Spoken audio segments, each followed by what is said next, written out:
Well, well, well. What have we got going on here?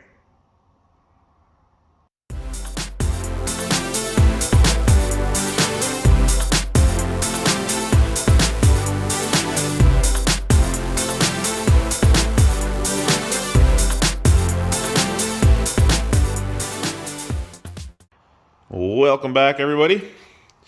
What is going on in this bench? There is a lot of parts, and there is a lot going on, and a lot has happened.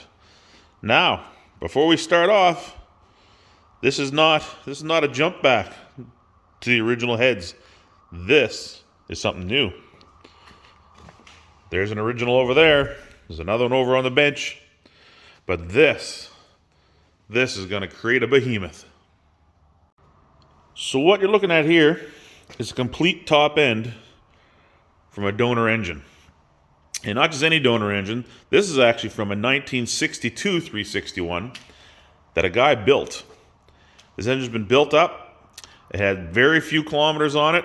And unfortunately, the guy kind of was a little bit negligent on the main bearings and the crank.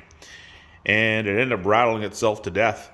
The lower end, you can grab the end of that crank and you can move it up and down a good 1/8 of an inch, if not 3/16, and completely took out the bottom end, and it even split one of the seats for the journals where the crank sits in. So it is done for sure. But as for the top end, it's all been done, and not only that it's been done, we have oversized exhaust valves, oversized intake valves. We have longer rockers. We have a better valve train rocker assembly here. And these casting heads, these are designed for the 4-barrel carb. Bigger exhaust ports, bigger intake ports. I don't have to do any milling on them. They are ready to go. Now, I didn't bother showing the cleaning of all this. These were pretty dirty. It was sitting for about 1.5 years. But this did come out of a running truck is what it was. And he was looking to make something big, something to burn tires. It definitely did. But he was new to it, just like I am. And he kind of was negligent on the main bearings and the crank. Didn't really do any fine measuring. And ended up putting standard size bearings in that crank. It was wore, and it just rattled itself to death. But his loss is my gain, because we got a really nice set of heads here. Now, like I said, I didn't show any cleaning here on video. This is the same going back to when I did my heads, just that I made it a little further. I made it to the valves and everything cleaned. Now these valves here, these things are mint. It's kind of hard to, camera never seems to focus in on these things, but these here haven't been lapped yet or anything. They have never been ground. This is original edge. When you get to the exhaust, there is a ton of meat on these things. A perfect square edge. There's no pitting. A couple dark spots, no real pitting on it. And also the step is really good. And I've gone through and cleaned all these parts already. Now, the rocker assembly on this engine, or on these set of heads, is a little bit different than mine. Mine had a recessed blocks here where the rod actually fit in, and these kind of clamped to the top. So everything here is being reused again. But with this is giving me a higher lift, which actually the push rods here are actually about almost 1/4 inch longer than the standard block that I had. So it's not giving me that much more opening in my valves, but what it does give me, it gives me the option with the cam to get almost a full 1/2 inch opening on my exhaust valve. And the cam is something that, like, I still got to pull out of the block, but it's a nice little touch to the system as well too. So the guy figured he had about 4,500 kilometers on this engine before it let go. So I'm going to go ahead and I'm going to use his existing hardware that he tied the head down. Now these are standard Mopar head bolts. They're not ARP or anything like that. You know, I don't think I need to go that high. I'm not building a rocket, not building a dragster for every weekend. I just want something that's got a little bit of oomph in it, something will turn the tires and create a lot of smoke. So what I've done, instead I've cleaned everything, I've cleaned all the threads, I've cleaned out all my thread holes in here, and I've gone over these heads pretty good just to get the main bit of scum off them and that crud that builds up over time as they sit.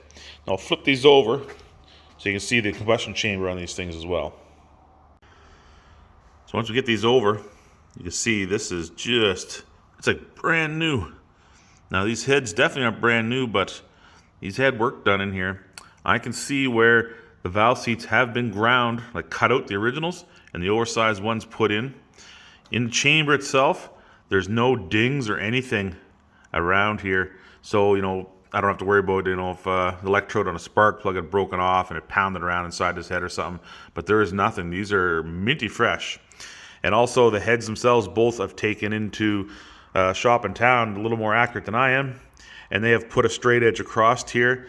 And as expected, there is a slight deviance in the middle of this. But according to my Mopar book, we're more than half within the allowance of what they allow for the offset. So this is good. We don't have to do anything. The only thing I'm going to do is I'm going to take my file and just come to this edge just to get that gnarl off. I really like doing that on every mated surface that I do. I never really trust this edge. Sometimes you might put a pry bar under, which I did. I did on this end here. You can see a little tiny nick taken out to pop them off. I just gotta clean them up, make them a little better. But everything here looks good. There's not a lot of rust like on the intake here. Sometimes you get a little bit of rust in there because depending which one was left open.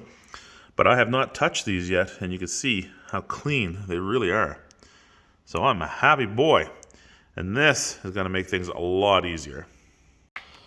So these springs here, they're a little bit bigger than the original springs that came with the engine.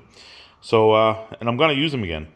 What I've done, I've kind of not really resurfaced them, but I went over with a piece of sandpaper, 800 grit, on the flat surface here, just to clean up the edges. I cleaned them up, and what I've done is I've taken the spacers from my other engine, and I'm going to use these spacers as well. These are 60 thou spacers, and they go, of course, underneath the spring, just to give it more of a preload, kind of strengthen them up, give them a little harder push. So I'm gonna reuse those, clean them up, and I'll be putting those on there as well too. Now another thing, coming into the tappets or the hydraulic lifters. These are hydraulic lifter, and they are like new. But we will be addressing these because maybe in this video we are going to pull these all apart, and we're going to rebuild our mechanical lifters here. Take them apart, our hydraulic lifters. We're going to take them all apart, clean them out, make sure the check valves are good and sealing well, so we know we don't have any issues down the road. So that brings us to this point. Time to lap valves. Now I've gone through and done the first 4, and I'm trying to get a good angle here in the light so you can see this. But you see how this one's so shiny? These I haven't touched yet. This nice dull flat look, this is what we're going for. This shiny look, that's just from the years of that thing pounding, or the miles, I guess, because he hadn't put a lot of time on it. And that's what it does, it polishes off, which is fine. But there is some pitting, there's some dark spots you can see here along the sides. And this is what we're doing. We're going to make a new surface so that it mates with the valve really good. So, we're using this valve grinding compound here. No affiliation, of course, with them, but I've used this many times before, and it works really well. It's got it's engine oil, basically with grit in it, and that is what we're going to use to grind it down. We have our valve grinding tool here. This is just basically a stick with 2 suction cups. A big end for the intake and a small end for the exhaust valves. A suction cup on there so we can rotate these back and forth and get that grind. Now also, I'll be using a little bit of engine oil here. And what I'll be doing with that is I will be putting it on the stem here when it goes down the guide, just because we will be rotating these back and forth. I just don't want to have them running dry in there and gouging them up. But I grabbed the next one. Actually, I didn't. I just reached and grabbed the intake one here. So I might as well do that first. But before we start, we'll get a good look at it here. You can see they're quite shiny, almost like a mirror finish, which is good because you don't want too many pittings. But there's dark spots. There's a dark spot there, and then you kind of right up here, you can see another dark spot where it wasn't making full contact with the seat. And we want to get rid of that. We want to make sure that this is a perfect seal the whole way around this thing, so there's no chance that any of our combustion pressure can go backwards and out through the carburetor. So we just put a little engine oil on here just to make sure that is nice and lubed up and slides good. And then just a little dab of our valve grinding compound, and we're just gonna put that along the edge. Don't need too much, doesn't take a lot. But we'll be doing this a few times. So just get a good start here. We got it on. And being careful we don't get any of that valve grinding compound on that shaft. Let's put that valve down in there. And with that oil, she's got a nice nice push to it. It's got a nice seal in there, so it's nice and tight. And I got those all cleaned out inside there as well too. And then get our valve grinding tool here. Make sure the suction cup is good and clean. It goes on in the middle there. See if I can do this without covering up the camera. And we're just going to do this back and forth. You can hear that grind. That's what we want. And as it goes on, you'll hear it starting to get quieter as it works that grit out of there. All we're going to do is we're going to lift this up, wick some back in, so we get the grind going again. So I'm going to do this probably about 6 or 7 times. We'll come back and see how it looks. All right, I've gone through this probably about 7 times, maybe 8 times. But before I pull this out and clean it off and take a look, I just want to show you kind of the pattern or what I'm doing here. So the suction cup is on here. It holds the valve really nice. So what I'm doing is I'm just going side to side here. You'll see it's not making a full rotation. So I keep running it this way, and then I'll stop. Change positions, do it again.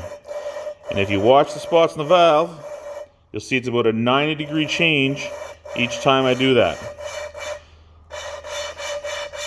So I'm not just spinning in one spot, you know, maybe halfway or a third of a turn.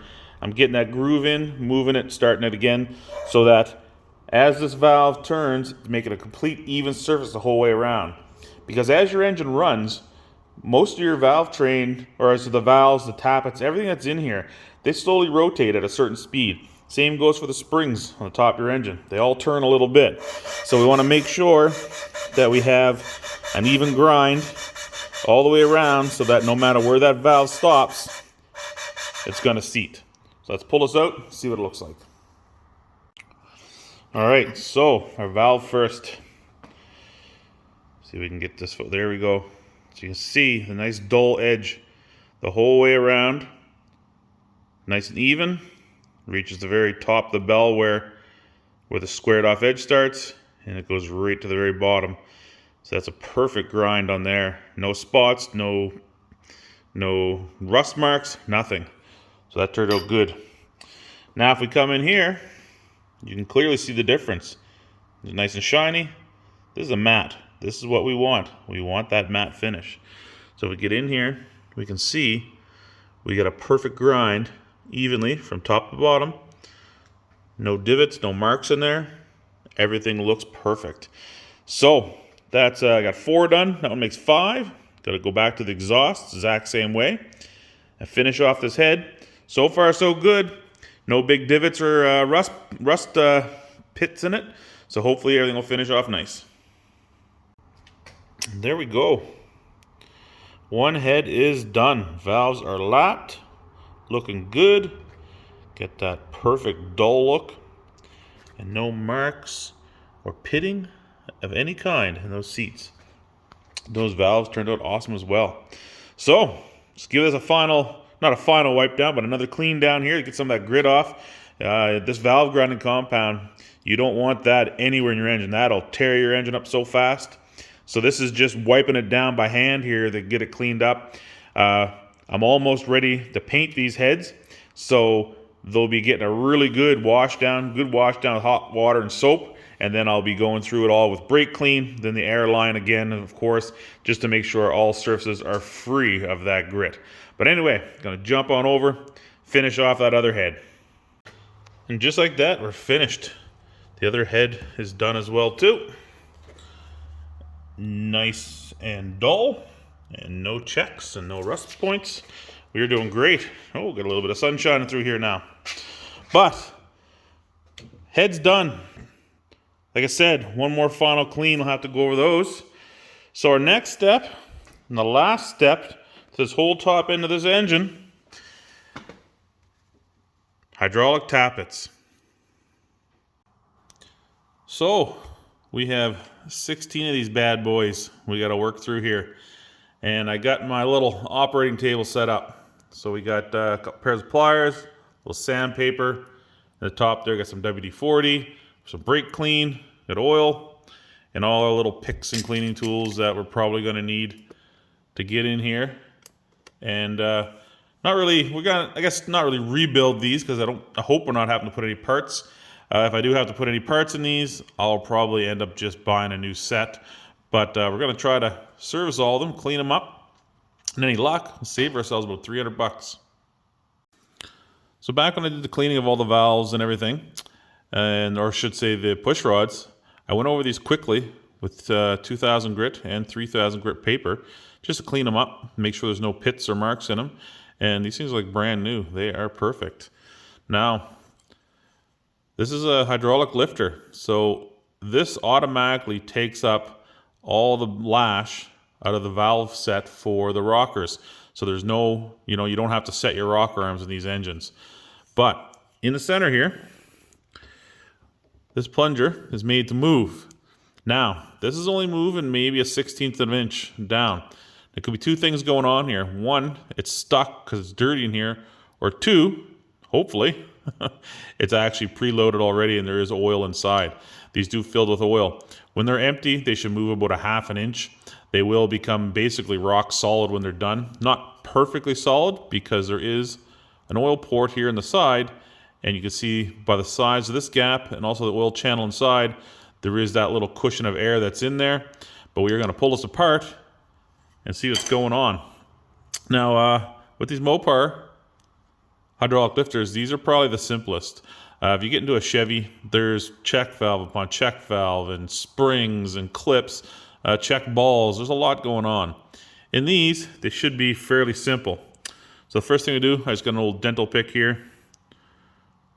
We're just going to get the spring out, the clip that holds the top on. You want to make sure you keep a good hold of these because they will fly out. And that's all that is. Next thing is there's a cap. Now, we're going to give this a little tap. Don't worry, it's nothing big, but we just need to give it a little tap. Just like that. What we're tapping on is a beveled edge here. It's not finished.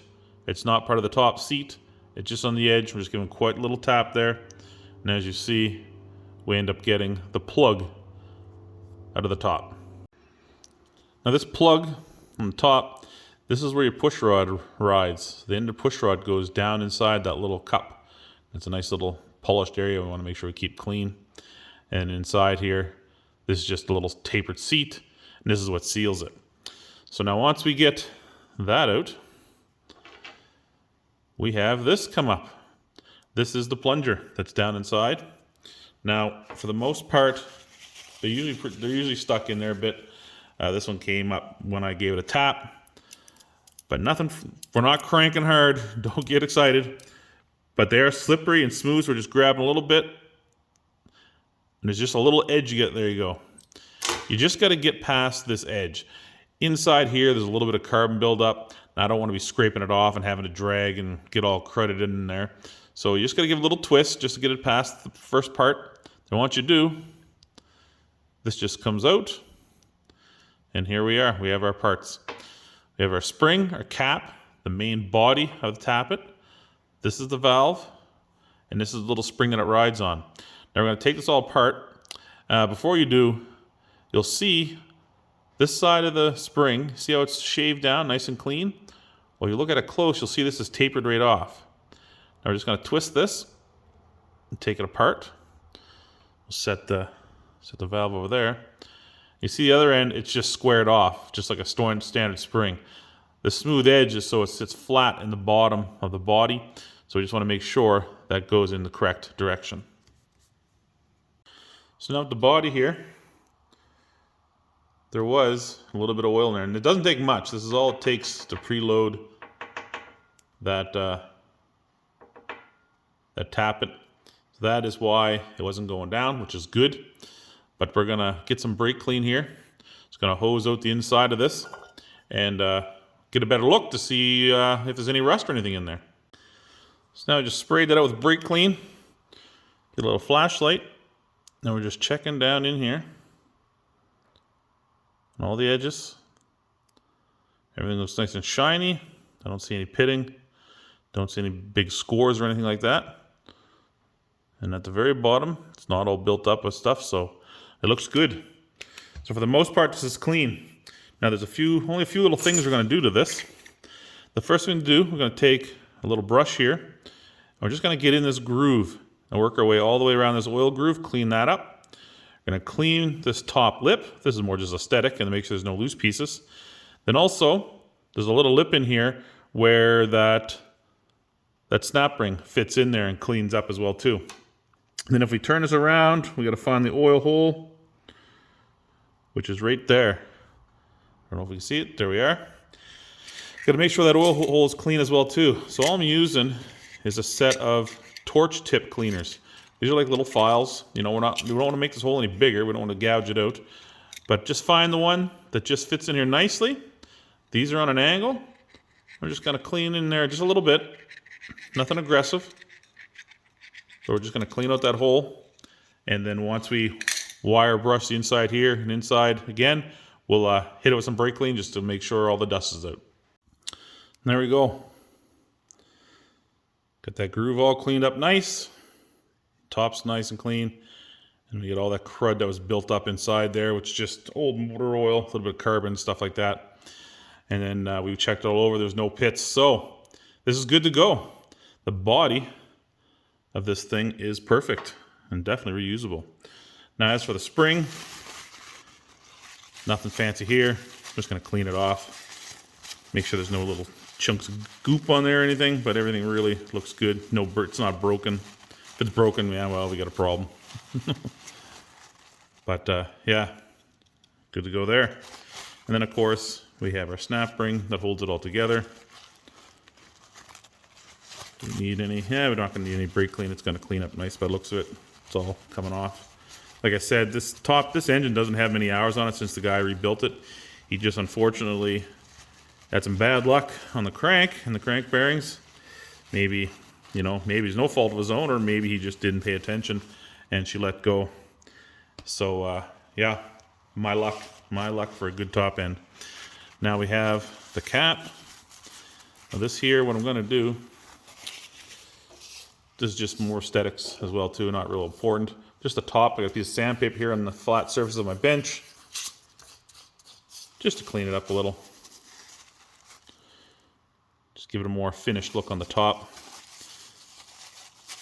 I'm gonna ball up this paper towel and get in here to where push rod sits. Make sure it's nice and clean. And again, just like anything else, when we go over this, it'll be a final cleaning when I'm done. And then we're going to inspect this. So we have two places to seal here. We got this edge right here. We want to make sure there's no rust spots in it or big chunks of dirt or anything going on. And it seals with the top of the plunger. Then also on the side here, this is a tapered fit that fits down inside. We want to make sure that everything there looks good as well too. And other than a little bit of dirty oil on there, looks good. So no problems and no issues there. Now, we move into the plunger itself, which also has a valve.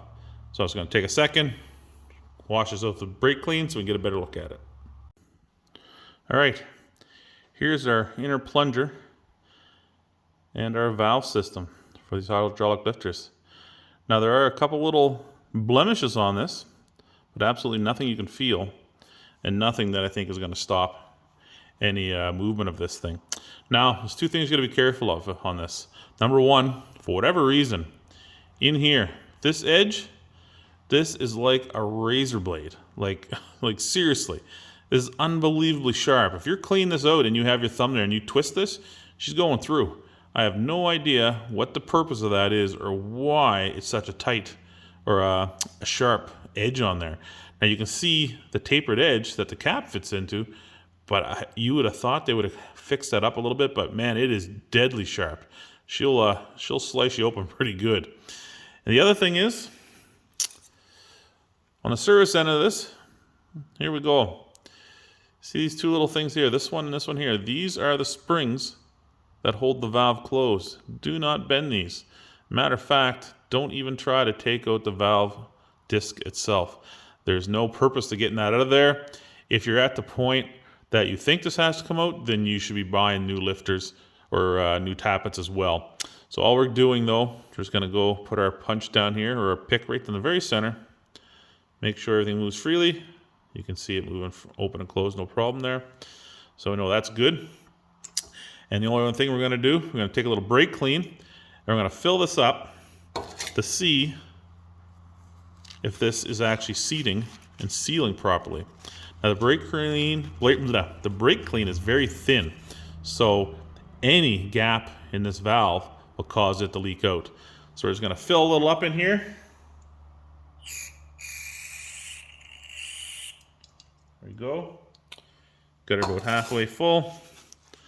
I'm just gonna dry it off because I'm a spilly sprayer. And we're gonna see, we got nothing. Perfect, we have absolutely nothing dripping out of there. So that is seating very well. Now we'll just push that open, make sure everything's going good. There it is. It seals again, no problems. So this valve is good. We're not gonna do much more with this. The only thing we're gonna do, I'm gonna put a little bit of oil in there and open and close a little bit just to get that oil set in here nicely so I don't have to worry about that thing sticking, because the brake clean is dry, very dry. We wanna make sure that none of these components are sticking together. So now there is a big hole in here as well too. That is the oil hole that feeds the oil to the inside of the plunger. It is quite large and it's very easy to see if it's dirty. This one is clean. So now we get everything clean, everything's been wiped down, we are good to go back together. So first thing, back to the spring. Remembering the flat side. You can tell by the tapered end on the spring. We want to make sure that's going down to the bottom of the body. So we're going to put that together. Little twist. Make sure it's seated all the way down. And that part is good. Now I do have a little engine oil here in a can. We're going to put a little bit on here. We don't want to be fitting things together dry. Just lube this up nicely so it fits back down into the body here really easy. Now this is an extremely tight fit. If it's not going, it's because you're not lined up properly. And you want to make sure you get it in there, and remember, be careful sticking your finger on this hole because it is sharp. You want to make sure we got good movement. It comes back up to the top. Everything looks good and it's moving. Perfect. So now we got our plunger. We're going to actually put a little bit of oil in here. 3 drops. Like I said, we're just going to work that valve just a little bit, just to make sure that it's got oil between it and not just dry steel on steel. Put our cap on and make sure that everything freely moves all the way down in there and back out before we put it together. Now, remember I mentioned inside here is where your push rod goes. It needs to be a good surface, so don't go be stuffing pliers or something in there. Use something soft. I have an old chunk of dowel here. The dowel I can push that in nice and easy. We're gonna get our spring. We're gonna get the back side of the spring in, just so it starts to grab. Then we can hold it down. And now we get our pliers. Get one side of that spring in there. Now, when you're doing this, before that spring is completely seated in, make sure your finger is always over the top of this thing, because that clip will come shooting under there and it'll be gone to another dimension, never to be seen again. So we got it in. I'm gonna give it a little push here, make sure it's seated. And there it is, the clip is in. And we have our 1/2 inch or so movement on our plunger. And that is it. That tappet is good to go. Now, I only have 15 more of these to do. And hopefully they all work. I really would love to save myself $300 and not have to buy a set of these. Though you can get some cheaper ones out there. And as much as I want to save money, these are some of the things that you don't want to cheap out on. But anyway, hopefully you learned something today. And like I said, I got 15 more of these to go. So it'll be a busy afternoon. We'll catch you guys another time. Thanks for watching. Thanks for subscribing. Have a great day.